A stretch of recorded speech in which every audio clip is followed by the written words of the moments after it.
هاد اللي بقى من بشار الأسد. هاد بعد فترة 55 سنة من الاستبداد ومن الظلم ومن الإدارة الفاسدة. هاد اللي ورثه عن أبوه الله لا يرحمه حافظ أسد.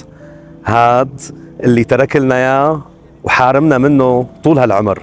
14 سنة عانينا منه الأمرين، شفنا أنواع الذل بأشكاله المختلفة، شفنا أعتى وأعنف القضايا اللي ممكن تتنفذ بحق شعب أعزل مسكين ما كان طلبه غير عدالة مجتمعية. اليوم وأخيرا بعد هالصبر الكبير كلياته قدرنا أنه نحن نشم هوا الحرية، نتنفس هوا أمل جديد رح ينكتب لسوريا.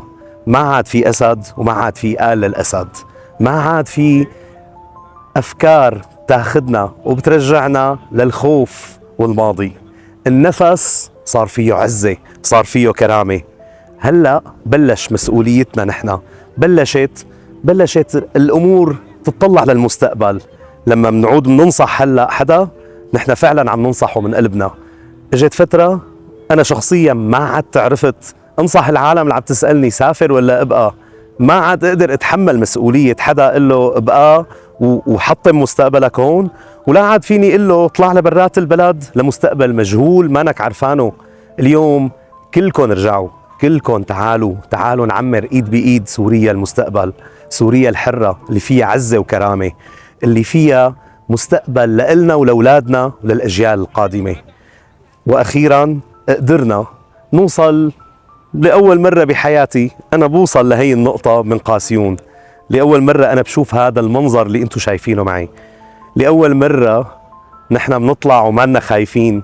لأول مرة قدرانين نعبر عن آرائنا وعن حريتنا. الحمد لله عشنا لهذا اليوم وشفناه. هلأ إذا منموت ما عاد في مشكلة، عشنا هي اللحظات. يا ريت كل اللي برا كانوا معانا لحتى يقدروا يحسوا هالشعور اللي فاتهم، بس مع ذلك الفرصة ما راحت. هلأ بلش وقت مسؤوليتنا وإنه نحن نحط إيدنا بإيد بعض لحتى نبني ونعمر هالبلد. للأسف في أحداث كتيرة صارت، للأسف صار في مظاهر غير حضارية صارت. هلأ دور المجتمع المدني الأهلي إنه يبين. لازم نحط إيدينا بإيدين بعض ونورجي محبتنا لبعض. نحن السوريين، نحن اللي عانينا أنواع العذاب كلياتها. هون بيجي دور القيادة والإدارة الفعالة الحقيقية، بأنه نحن نبلش حقيقة من الحارات اللي نحن قاعدين فيها، ننظم وننظف ونحافظ على الممتلكات العامة اللي هي ممتلكاتنا بالنهاية، ما أنا ممتلكات حدا تاني.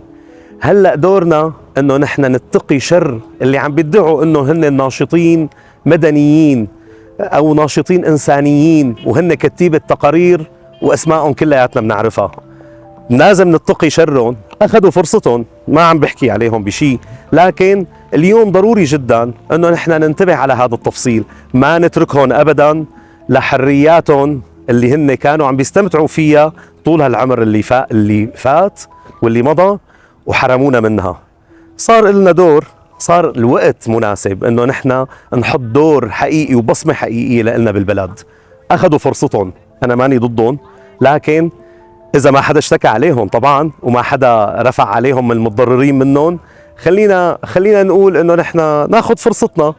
هذا جزء من الحرية اللي نحن بدنا اياها، بس هي الحرية اللي بدنا اياها هي محافظة على هالبلد وتنمية لهالبلد حقيقية، مو مجرد شعارات وكلام فاضي.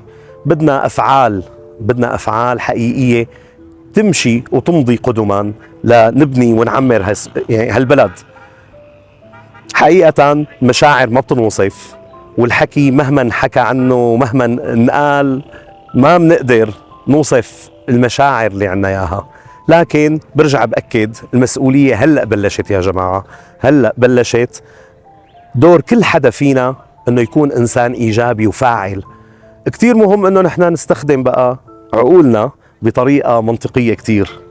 مو معناتها اذا كنا ساكتين كل هالعمر هذا اللي مضى معناتها انه نحن لازم نطلع وننبحث بالحكي. لا، نحن ما بدنا نحكي، بدنا نفعل، بدنا نكون عم نحافظ على المستقبل.